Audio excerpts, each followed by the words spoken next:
اعوذ باللہ من الشیطان الرجیم بسم اللہ الرحمن الرحیم۔ برادران عزیز،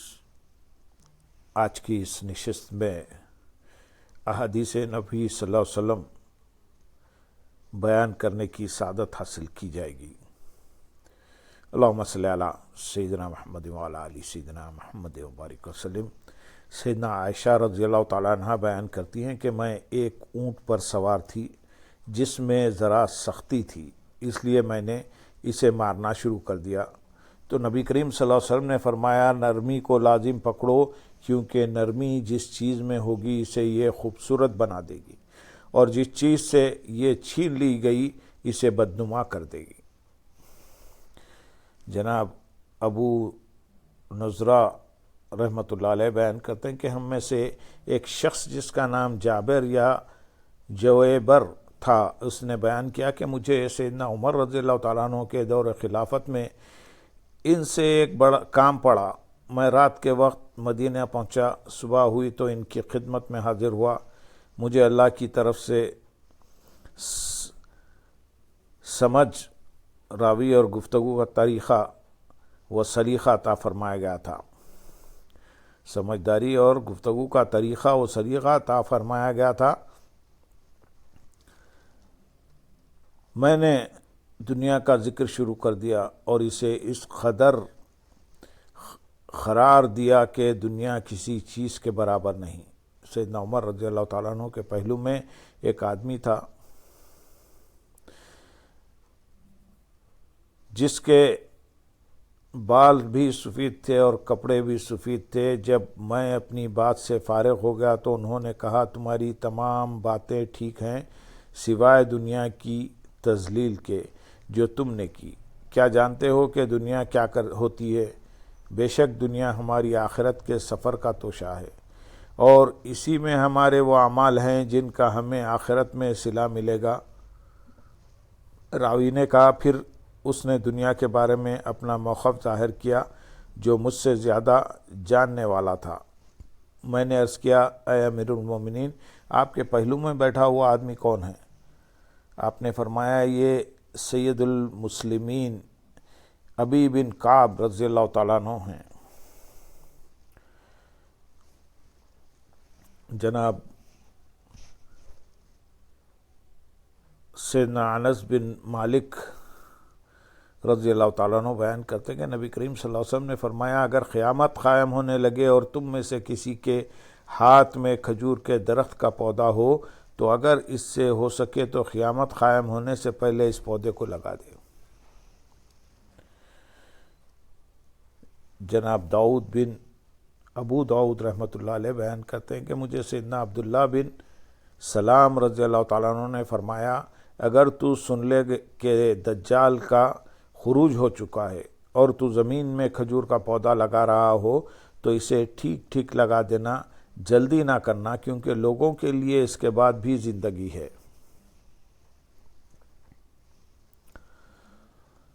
سیدنا ابو ہریرہ رضی اللہ تعالیٰ عنہ بیان کرتے ہیں کہ نبی کریم صلی اللہ علیہ وسلم نے فرمایا، 3 دعائیں ایسی ہیں جو مقبول ہیں: مظلوم کی بد دعا، مسافر کی دعا، اور والد کی اپنی اولاد پر بد دعا۔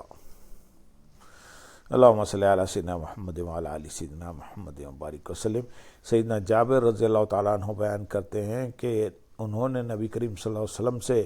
منبر پر سنا، آپ صلی اللہ علیہ وسلم نے یمن کی طرف دیکھ کر فرمایا، اے اللہ ان کے دلوں کو ہماری طرف متوجہ فرما دے، اور پھر آپ صلی اللہ علیہ وسلم نے عراق کی طرف دیکھ کر یہی دعا کی، اور ہر طرف دیکھتے ہوئے آپ صلی اللہ علیہ وسلم نے یہی دعا فرمائی۔ پھر یہ دعا کی، اے اللہ ہم کو زمین کی پیداوار میں سے رزق عطا فرما اور ہمارے مد اور سا میں برکت عطا فرما۔ اللہم صلی علی سیدنا محمد وعلی آل سیدنا محمد وبارک وسلم۔ سیدنا جابر بن عبداللہ رضی اللہ تعالیٰ عنہ بیان کرتے ہیں کہ نبی کریم صلی اللہ علیہ وسلم نے فرمایا، ظلم سے بچو، کیونکہ ظلم قیامت کے دن اندھیرا ہی اندھیرا ہے، اور بخل سے بچو، کیونکہ بخل نے تم سے پہلے لوگوں کو ہلاک کر دیا اور ان کو اس بات پر آمادہ کیا کہ وہ آپس میں خون ریزی کریں اور حرام چیزوں کو حلال کر لیں۔ سیدنا جابر رضی اللہ تعالیٰ عنہ بیان کرتے ہیں کہ نبی کریم صلی اللہ علیہ وسلم نے فرمایا میری امت کے آخری زمانے میں صورتیں بدلنے، پتھر برسنے اور زمین میں دھسنے کے واقعات ہوں گے، اور یہ عذاب ظلم کرنے والوں سے شروع ہوگا۔ سیدنا ابن عمر رضی اللہ تعالیٰ عنہما بیان کرتے ہیں کہ نبی کریم صلی اللہ علیہ وسلم نے فرمایا ظلم قیامت کے دن اندھیرا ہی اندھیرا ہے۔ سیدنا ابو سعید خدری رضی اللہ تعالیٰ عنہ بیان کرتے ہیں کہ رسول اللہ صلی اللہ علیہ وسلم نے فرمایا جب مومن دوزخ سے چھٹکارا پا لیں گے تو انہیں جنت اور جہنم کے درمیان ایک پل پر روک لیا جائے گا، پھر انہیں دنیا میں کیے جانے والے باہمی مظالم کا بدلہ دیا جائے گا، یہاں تک کہ جب وہ بالکل صاف ستھرے ہو جائیں گے تب ان کو جنت میں داخل ہونے کی اجازت دی جائے گی۔ اس ذات کی قسم جس کے ہاتھ میں محمد صلی اللہ علیہ وسلم کی جان ہے، ان میں سے ہر ایک جنت میں اپنے گھر کو اپنے دنیا میں گھر کی نسبت زیادہ جاننے والا ہے، اپنے گھر کو اپنے دنیا میں گھر کی نسبت زیادہ جاننے والا ہے۔ اللہم صلی علی سیدنا محمد وعلی آل سیدنا محمد وبارک وسلم۔ سیدنا ابو ہریرہ رضی اللہ تعالیٰ عنہ بیان کرتے ہیں کہ نبی کریم صلی اللہ علیہ وسلم نے فرمایا ظلم سے بچو، بلا شبہ ظلم قیامت کے دن اندھیرا ہی اندھیرا ہے، اور فحش گوئی سے بچو، بلا شبہ اللہ تعالیٰ فحش گو اور فحش گوئی اپنانے والے کو پسند نہیں فرماتا، اور بخل سے بچو، بلا شبہ اس نے تم سے پہلے لوگوں کو دعوت دی تو انہوں نے رشتہ داری کو توڑا، اور اس نے انہیں دعوت دی تو انہوں نے حرام چیزوں کو حلال کر لیا۔ اللہم صلی علی سیدنا محمد وعلی آل سیدنا محمد وبارک وسلم۔ سیدنا جابر رضی اللہ تعالیٰ عنہ بیان کرتے ہیں کہ نبی کریم صلی اللہ علیہ وسلم نے فرمایا ظلم سے بچو کیونکہ ظلم قیامت کے دن اندھیرا ہی اندھیرا ہے، اور بخل سے بچو کیونکہ اس نے تم سے پہلے لوگوں کو ہلاک کر دیا، اور انہیں اس بات پر آمادہ کیا کہ وہ آپس میں خون بہائیں اور حرام چیزوں کو حلال کر لیں۔ جناب ابو زہا رحمۃ اللہ علیہ بیان کرتے ہیں کہ جناب مسروخ اور شیطر بن شکل رحمۃ اللہ علیہ دونوں مسجد میں اکٹھے ہو گئے تو مسجد میں لوگوں کے حلقے ان دونوں کے ارد گرد جمع ہونا شروع ہو گئے۔ جناب مسروخ رحمۃ اللہ علیہ نے فرمایا میں دیکھتا ہوں کہ یہ لوگ ہم سے صرف خیر کی باتیں ہی سننے کے لیے جمع ہوئے ہیں، لہذا یا تو آپ سیدنا عبداللہ رضی اللہ تعالیٰ عنہ کی روایت سنائیں اور میں آپ کی تصدیق کرتا رہوں گا، اور یا میں سیدنا عبداللہ رضی اللہ تعالیٰ عنہ کی روایت سناتا ہوں اور آپ میری تصدیق کرتے رہیں۔ تو شیطر نے بن شکل رحمۃ اللہ علیہ نے کہا اے ابو عائشہ آپ ہی بیان کریں، تو انہوں نے کہا کیا آپ نے سیدنا عبداللہ رضی اللہ تعالیٰ عنہ کو یہ فرماتے ہوئے سنا کہ آنکھیں زنا کرتی ہیں، ہاتھ زنا کرتے ہیں، پاؤں زنا کرتے ہیں، اور شرمگاہ اس کی تصدیق کرتی ہے یا تکذیب کرتی ہے؟ تو اس شیطر رحمۃ اللہ علیہ نے کہا ہاں۔ مسروق رحمۃ اللہ علیہ نے کہا اور میں نے بھی ان سے یہ حدیث سنی ہے۔ پھر مسروق رحمۃ اللہ علیہ نے کہا کہ آپ نے سیدنا عبداللہ رضی اللہ تعالیٰ عنہ کو یہ فرماتے ہوئے سنا ہے کہ آیت ان اللہ یامر بالعدل سے بڑھ کر قرآن میں کوئی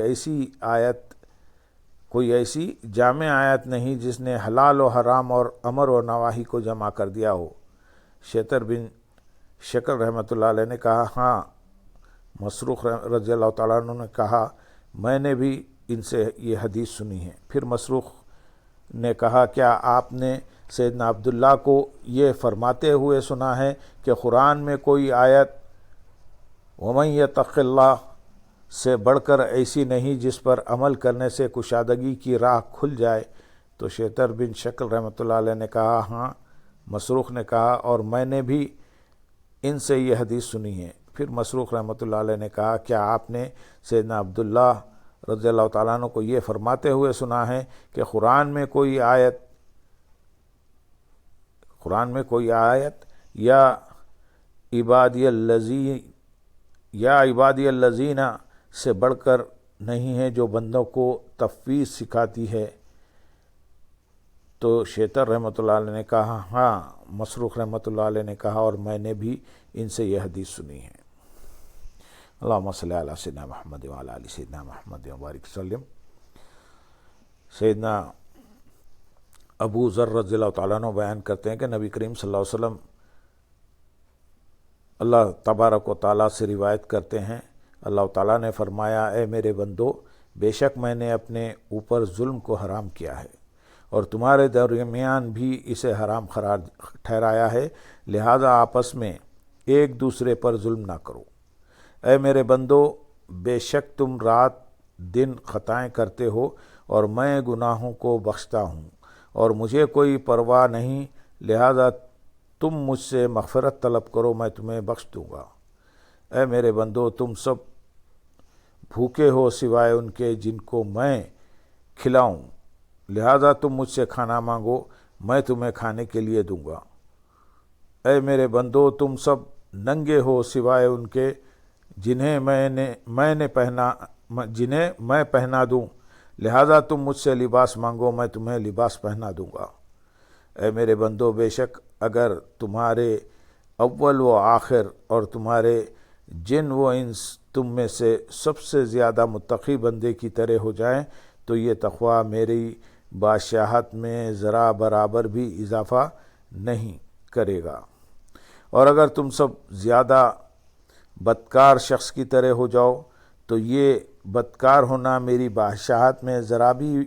ذرا برابر بھی کمی نہیں کر سکتا۔ اور اگر تم سب ایک میدان میں جمع ہو جاؤ اور مجھ سے سوال کرو اور میں ان میں سے ہر انسان کو وہ چیز دے دوں جو اس نے مانگی تو میرے خزانے میں صرف اتنی سی کمی آئے گی جتنا سوئی کو سمندر میں ایک مرتبہ ڈبو دینے سے سمندر میں کمی آتی ہے۔ اے میرے بندو، یہ تمہارے اعمال ہیں جن کو میں تمہارے لیے ذخیرہ کر کے آخرت کے لیے رکھتا ہوں، سو تم میں سے جو شخص اپنے عمل میں خیر پائے اسے چاہیے کہ وہ اللہ تعالیٰ کی حمد بیان کرے، جو شخص اس کے علاوہ کوئی برائی پائے تو اسے چاہیے کہ اپنے ہی نفس کو ملامت کرے۔ جناب ابو ادریس رحمۃ اللہ علیہ جب اس حدیث کو بیان کرتے تھے تو دو زانوں ہو کر بیٹھ جاتے تھے۔ اللہم صلی علی سیدنا محمد وعلی آل سیدنا محمد وبارک وسلم، وآخر دعوانا ان الحمد للہ رب العالمین۔ سبحان